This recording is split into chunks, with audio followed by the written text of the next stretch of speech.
ప్రభు అయిన యేసుక్రీస్తు నామంలో మీకందరికీ శుభములు.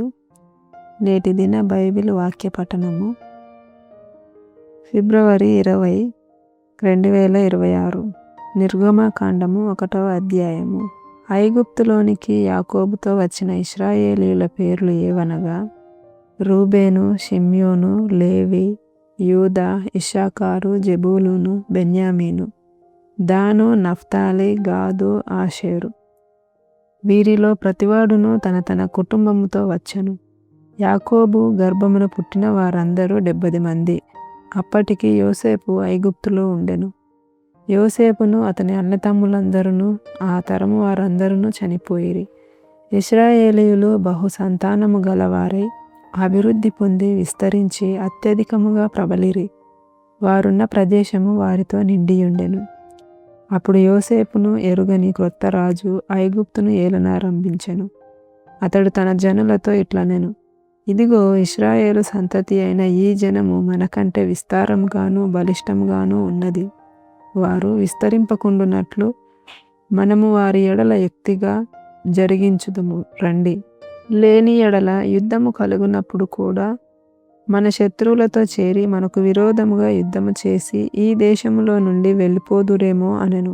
కాబట్టి వారి మీద పెట్టిన భారములలో వారిని శ్రమ పెట్టుటకు వెట్టి పనులు చేయించు అధికారులను వారి మీద నియమింపగా, వారు ఫరో కొరకు ధాన్యాదులను నిలువచేయు పీతోము, రామెసేసను పట్టణములను కట్టిరి.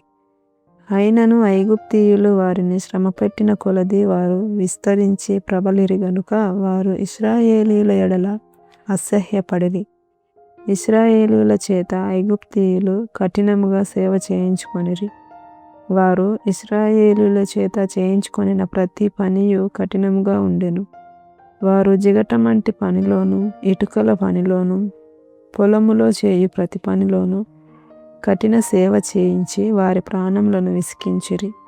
మరియు ఐగుప్తు రాజు షిప్రా, పూయా అను హెబ్రీయుల మంత్రసానులతో మాటలాడి, మీరు హెబ్రీ స్త్రీలకు మంత్రసాని పని చేయుచు వారిని కాన్పు పీటల మీద చూచినప్పుడు మగవాడైన ఎడల వాని చంపుడి, ఆడుదైన ఎడల దాని బ్రతకనీయుడని వారితో చెప్పాను.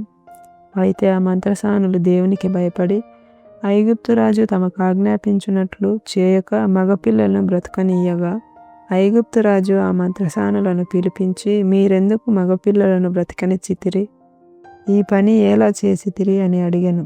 అందుకు ఆ మంత్రసానులు, హెబ్రీ స్త్రీలు ఐగుప్తు స్త్రీల వంటి వారు కారు, వారు చురుకైన వారు.